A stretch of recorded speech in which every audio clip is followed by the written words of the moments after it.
E aí galera do nono ano, tudo bom? Hoje nós iremos falar desse cientista aí chamado de Gregor Mendel, né? E seus experimentos com as ervilhas, né? Na qual ele deu início ao estudo das características que eram transmitidas de um ser vivo para outro. E para isso ele começou a estudar as ervilhas. Por que as ervilhas? Porque eram seres, né, plantas que cresciam rápido e com isso ele poderia fazer vários experimentos por anos, cruzando ervilhas diferentes para ver como elas se comportavam e os seus descendentes, tá certo? Então nós vamos estudar sobre Gregor John Mendel. Nasceu em 1822, morreu em 1884, foi pioneiro na genética ao estudar hereditariedade em plantas de ervilhas, né? Então ele era um monge, né? O monge Gregor Mendel viveu num mosteiro na cidade europeia que hoje se chama Brno, que pertence à República Tcheca. Ele realizou uma série de experimentos, pessoal, com uma determinada espécie de ervilha, chamada Pisum sativum, que cultivou no jardim do mosteiro. Essa planta produz frutos, né, as vagens dentro dos quais existem sementes, né, que são as ervilhas, né, os grãos de ervilha. Né? Então Mendel percebeu que essas plantas apresentavam variações, por exemplo, na altura da planta, forma da semente, na cor da semente, forma dos frutos, na cor também dos frutos, na cor das flores e a posição das flores também no caule, né? Como nós vamos ver variações aí, né? Várias variações diferentes. Então ele sabia que uma flor de ervilha só produzia um fruto, né? Uma vagem, após a polinização, que é quando a polinização é quando a planta é fecundada, ou seja, está pronto para a reprodução. Então nós estamos vendo aqui como foi que ele começou esse experimento, né? Uma planta de ervilha escolhida, né? Aí aqui as partes da planta é o estame, né? Que é a parte masculina. Aí nós temos aqui o capelo, que é a parte feminina, e a pétala afastada. Essas pétalas aqui afastadas para poder fazer algumas coisas aí, cortar, por exemplo. Aí aqui ele vem, ó, para impedir a autopolinização, a ponta dos estames é cortada. O que é autopolinização? A planta ela se autopolinizava. O que é polinizar? É fazer a junção do pólen com as partes do estame lá onde estão os gametas das plantas. O que são os gametas? É como se fosse o espermatozoide e o óvulo nos seres humanos. Então a planta se autofecunda, se auto germina, se auto como é que eu posso dizer? É como isso mesmo, se autofecunda, né? É como se auto-engravidasse, como posso dizer assim. Na época propícia, as flores são polinizadas com pólen de outra planta de ervilha. Então ele tirava o pólen de outra planta de ervilha, né, para fazer o cruzamento das ervilhas das plantas diferentes para ver o que ia dar, né? Então ele colocava lá o pólen de outra planta de ervilha. Posteriormente, ele desenvolveu-se uma vagem, fruto a partir de cada flor. Então, ia gerar aí o cruzamento de duas espécies de ervilha, né? Que ia gerar talvez ele ia ver esse experimento se ia dar certo, né? Cada grão de ervilha semente é plantado e origina uma nova planta. Então, qual era a intenção? A intenção era realizar o cruzamento controlado entre os diferentes indivíduos, né? Diferentes plantas de ervilha. Para isso, ele transferia, né, como eu já disse antes, os grãos de pólen de uma planta para outra planta que ele já tinha escolhido. Beleza? Então, a gente vai passar aqui para a segunda parte para a gente ver o que foi que aconteceu. Olha, geração parental. O que é essa geração parental? São os dois indivíduos que deram origem ao primeiro cruzamento, né? Ele usou aqui uma planta alta, né? Que era característica da ervilha, e um outro tipo de planta de ervilha, planta baixa, né?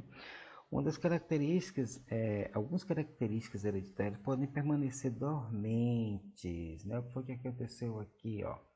Nessa primeira geração aqui, a parte da ervilha, a parte genética da ervilha que deu origem aos filhotes, aos filhos, dessa geração, primeira geração desses cruzamentos aqui, só deu ervilha alta, ou seja, permaneceu dormente a característica da planta baixa, né? Algumas gerações na geração seguinte e volta a se manifestar, olha só, na segunda geração já voltou a se manifestar, né? Em cada um dos cruzamentos ilustrados aí, ó, na figura A, né, e na figura B. Então vamos ver assim. Apenas uma das características considerada e observada no caso. Então, ou seja, as plantas têm várias características, né? Tem a cor da flor, tem o tamanho da folha. Então, no caso aí, ele só estava olhando a característica do tamanho das ervilhas, pessoal. Ele só levou em consideração o tamanho, mas tinha outras características aqui mudando. Para ele só queria primeiramente olhar, né, em relação ao tamanho da planta. Mas essas plantas têm outras características, elas têm cerca de 7 características diferentes, né? Se considerarmos ao mesmo tempo todas as 7 características hereditárias estudadas por Mendel nas ervilhas, né? Percebemos que o indivíduo eles podem exibir uma notável variabilidade. São ao todo 128, pessoal, combinações possíveis, né? Se ele levar todas as 7 características dessas ervilhas. E nas plantas de ervilhas não existem apenas essas 7 características. Há muitas mais, né? Que ainda não são percebidas ainda. Essas 7 foram apenas as que Mendel escolheu para realizar seus estudos. Então, ele escolheu algumas características que diferenciavam a planta da outra. Neste caso aqui, ele só observou uma delas, só o tamanho. E veja que na segunda geração aqui nós temos os pais, né? Os iniciais. Na primeira geração aqui os filhos, né? Que só nasceu os filhos que herdaram as características aqui da planta grande, né? E já na segunda geração, como se fossem os netos daqueles ali, já apareceu aqui, ó, a característica que ficou dormente na primeira geração. 25% das plantas já nasceram baixas, ou seja, se eu tivesse feito 100 experimentos dessa forma aqui, na segunda geração dessas 100 espécies aqui, dessas 100 características, 25 seriam baixas e 75 seriam das plantas maiores. Significa o seguinte, depois nós iremos ver as características dos genes dominantes, né? Quando a gente for estudar a dominância desses genes, ou seja, esse gene da estrutura alta, ele predomina, ele é dominante sobre isso aqui, mas não é o nosso estudo agora. Hoje nós só vamos estudar os experimentos do Mendel, tá bom? Então aqui no experimento B, o que foi que ele fez aqui, ó? Planta com flores vermelhas e plantas com flores brancas. Então ele fez o cruzamento dessas duas plantas aqui, uma que tinha a planta vermelha, a flor vermelha, outra que tinha a flor branca. E aí na primeira geração, olha o que foi que aconteceu. Todas as plantas nasceram com as flores vermelhas, né? Rosadas aí. Só na segunda cruzamento, na segunda geração, foi que foi se manifestar a flor branca, ou seja, no mesmo caso que aconteceu aqui, né? Que só apareceu as características das plantas baixas, na segunda geração foi o mesmo que aconteceu, ou seja, na segunda geração 25% das flores foram brancas, isso como se fossem os netos aqui, ó, dos dois que deram início ao experimento de Mendel. Então aqui nós estamos vendo as 7 características principais, né, de ervilhas que Mendel estudou. Então, olhando aqui essas 7 características, a forma da semente. Ele viu que algumas ervilhas tinham forma lisa e outras com forma enrugada. Cor da semente, algumas tinham a cor amarelada e a outra tinha verde. Cor da flor, vermelha e branca. Forma da vagem, inflada e constrita, ou seja, mostrando as sementezinhas dentro, mostrando aqui como se fosse as sementes aqui dentro, né? A forma das sementes. Cor da vagem, né? Verde e amarela. Aqui nós temos a posição das flores no caule. Veja que a posição das flores aqui é espalhada. No caule aqui só em um local da planta, né? e a altura da planta, que foi um dos experimentos que ele fez. Um dos experimentos aqui mostrados foi que ele cruzou uma planta alta com uma planta baixa, e a outra foi a cor da... Na verdade, foi o que ele observou, tá certo, pessoal? Foi a característica que ele observou. Mas cada planta vão ter todas essas características aqui. Uma planta pode ser semente lisa, né? Com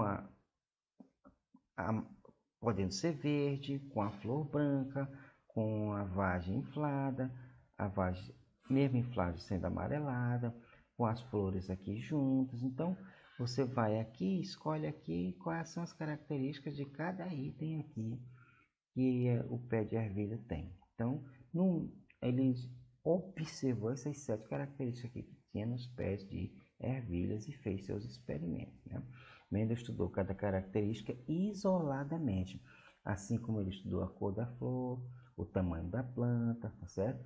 Por exemplo, analisou em separado os resultados obtidos com o cruzamento das características da altura da planta ou cor da planta, tá certo? Então, o que faz essa mágica, como a gente pode dizer, o que a natureza faz? Como a natureza consegue fazer isso aí nos seres vivos, né?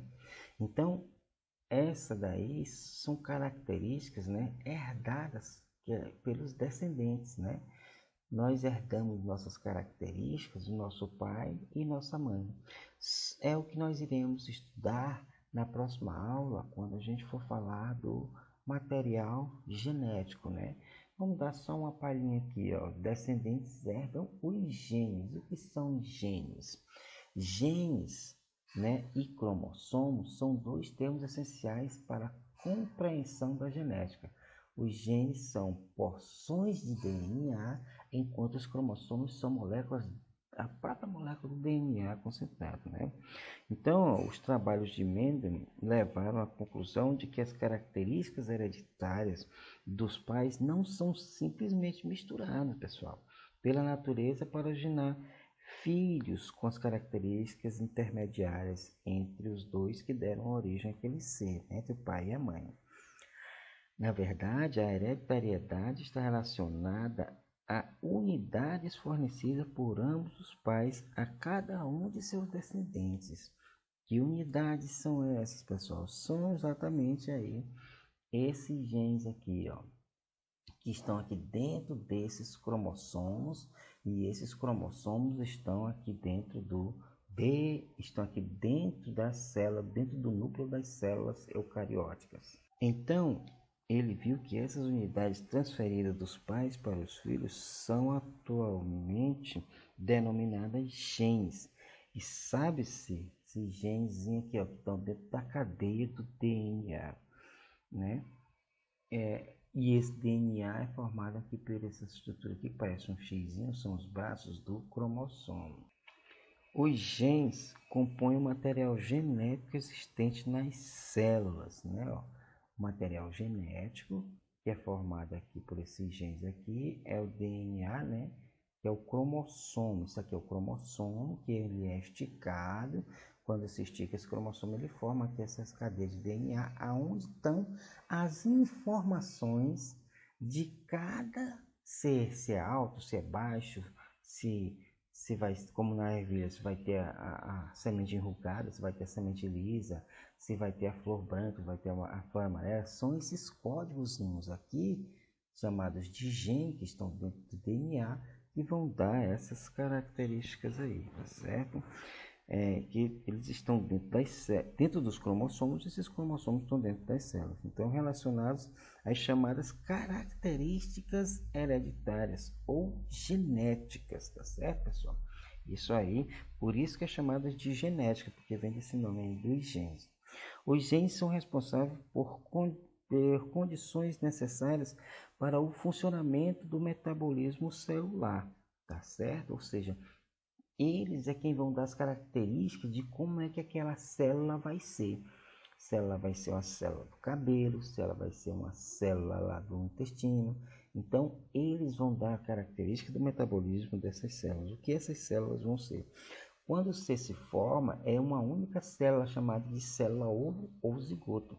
né? Que é o que nós iremos estudar lá na segunda aula, quando a gente for falar do material genético, né? O conjunto de todos os processos, né? Esse metabolismo é o conjunto de todos os processos que ocorrem em uma célula e para o desenvolvimento das características de um organismo. Então, esses genes estão aí para isso, né? Fatores ambientais também intervêm, gente, nesse desenvolvimento e muitas vezes pode até mesmo modificar as características de um organismo, tá certo? Então,